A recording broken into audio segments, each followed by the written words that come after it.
Hi girls, in this video we are going to discuss about the following. First one is about carbon resistors. Usually the wire wound resistors are said to be huge in size and they are very expensive, so that the carbon resistors are preferred nowadays. Carbon resistors consist of a ceramic core on which a thin layer of crystalline carbon is deposited. They are inexpensive, stable, and compact in size. Color rings drawn over it are used to indicate the value of the resistance according to the rules in the table. Color code for carbon resistors: for black 0, for brown 1, for red 2, for orange 3, for yellow 4, for green 5, for blue 6, for violet 7, for grey 8, for white 9. Next, tolerance: for gold 5%, for silver 10%, for colorless 20%. Using this table, we can find the resistance of any carbon resistors. For example, look at this picture. There is 3 colored bands on its left and one metallic colored band on its right side. The first and second rings are the significant figures of the resistance, and the third ring indicate the decimal multiplier after them. The fourth metallic ring shows the tolerance of the resistor. For the given carbon resistor, the first ring shows green color. The number for green color is 5. The second ring shows blue color. The number for the blue color is 6. The third ring shows orange color. So this third ring indicates what? It indicates the decimal multiplier. How can we write the decimal multiplier? The number for our orange color is 3, so it should be written as the power of 10, like 10 cube. What is the fourth metallic ring here? The color is gold. So what is the tolerance of the color gold? It is 5%. Hence, the value of the resistor can be written as 56 into 10 power 3 ohm, which can be written as 56 kilo ohm. The tolerance can be written as 5%. Similarly, we can find the value of resistance of any resistors using the color codes. Here, one more example is given to find the value of resistance of the carbon resistor. Check it out. Next one, temperature dependence of resistivity. First, definition for temperature coefficient of resistivity. Temperature coefficient of resistivity is defined as the ratio of increase in resistivity per degree rise in temperature to its resistivity at 0 degree Celsius, which means T naught. The unit for temperature coefficient of resistivity is per degree Celsius. Next one, definition for superconductivity. The resistance of certain material becomes zero below certain temperature called critical or transition temperature, which is represented by Tc. For mercury, the critical temperature Tc is equal to what? 4.2 Kelvin. The materials which exhibits this property are known as superconductors. The property of conducting current with zero resistance is called superconductivity. It is discovered by Commerlin-Wands. Next one is the detailed explanation for temperature coefficient of resistivity. The resistivity of the substance depends on the temperature. Let us imagine ρ naught be the resistivity of the substance at T0 degree Celsius. Let ρt be the resistivity of the substance at T degree Celsius. What is the relation between ρ0 and ρt? It can be related by the equation ρt is equal to ρ0 into 1 plus alpha into T minus T0. Here, alpha represents temperature coefficient of resistivity. From equation 1, we can write ρt is equal to ρ0 plus ρ0 into alpha into T minus T0. where alpha is equal to rho t minus rho naught divided by rho naught into t minus t naught, which can be written as del rho divided by rho naught into del t. Here del rho represents change in resistivity and del T represents change in temperature. Hence, the temperature coefficient of resistivity is defined as the ratio of increase in resistivity per degree rise in temperature to its resistivity at temperature T0. The unit for temperature coefficient of resistivity is per degree Celsius. For conductors, alpha is said to be positive, such that if the temperature of the conductor increases, its resistivity also increases. Thus, resistance at T degree Celsius can be written as RT is equal to R naught into 1 plus alpha into T minus T naught.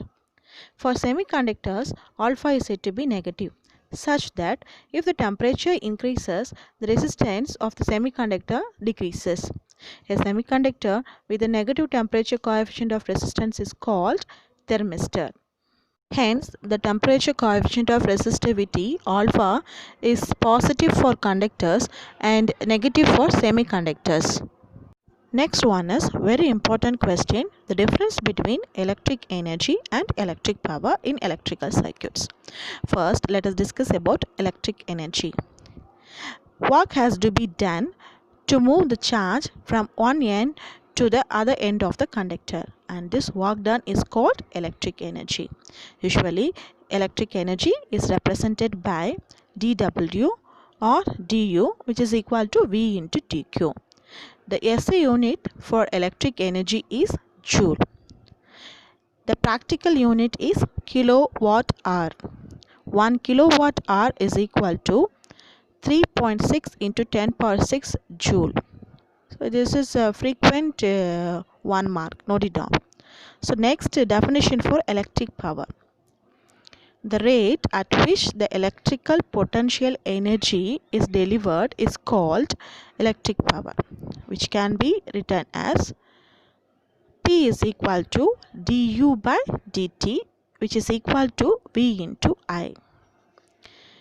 The electric power also defined as the product of the potential and the current flowing through the circuit. The SI unit for electric power is watt. Its practical unit is horsepower. 1 horsepower is equal to 746 watt. Next, let us discuss about some important questions. First question, prove that the expression for power in an electric circuit is P is equal to V into I. We know the equation for electrical energy is written as du is equal to V into dQ. According to definition, the power is defined as the rate at which the electric potential energy is delivered, which can be written as P is equal to du by dt. Here U is replaced as what? V into dq. So the equation becomes as d into V dq divided by dt, which can be written as V into dq by dt. Here dq by dt represents the current flowing through the circuit. So that the above equation becomes D is equal to V into I. The next question, write down the various equations for power. The electric power is written as P is equal to V into I. From Ohm's law, we can write V is equal to what? I into R. Hence, P is equal to what? I squared into R. From Ohm's law, I is equal to what? V by R, so that P will become V squared by R. So these are some different forms of equation for electric power. Next one is about electric cells and batteries. What is electric cell? An electric cell is a source which converts chemical energy into electrical energy to produce electricity. It contains two electrodes which are immersed in an electrolyte as shown in figure. Look at the figure. This picture shows the arrangement of simple electric cell. The simple electric cell is made up of copper surroundings, and the copper vessel is filled with sulfuric acid. This sulfuric acid is acting as an electrolyte. There are two electrodes, one is acting as anode and another one is acting as cathode. Here carbon electrode is acting as anode, zinc electrode is acting as cathode. When the battery is connected to the electrical circuit, it starts to convert the chemical energy into the electrical energy to produce electricity, so that the electrical circuit will start to work. Next one is about electromotive force and internal resistance. Electromotive force is represented by the letter small e. The short term of electromotive force is written as EMF. A battery or cell is called a source of electromotive force or EMF. The term electromotive force does not really refer to a force, but it describes a potential difference in volts. The EMF of the battery or cell is the voltage provided by the battery when no current flows in the external circuit, which is shown in figure. This picture shows the measuring of EMF of cell with the help of multimeter. Electromotive force determines the amount of work a battery or cell does to move a certain amount of charge around the circuit. It is basically denoted by the symbol psi. An ideal battery has zero internal resistance and the potential difference or terminal voltage across the battery equals to its EMF. But a real battery is made of electrodes and electrolyte. There is a resistance to the flow of charges within the battery. This resistance is called internal resistance and is represented by the letter small r. For a real battery, the terminal voltage is not equal to the EMF of the battery. Next one, the definition for electromotive force. The amount of work a battery or cell does to move a certain amount of charge around the circuit is called as electromotive force. The unit for electromotive force is volt.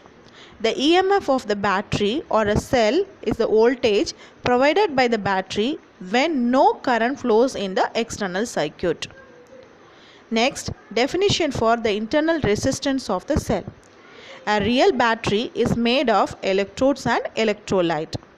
There is resistance to the flow of charges within the battery, and this resistance is called internal resistance.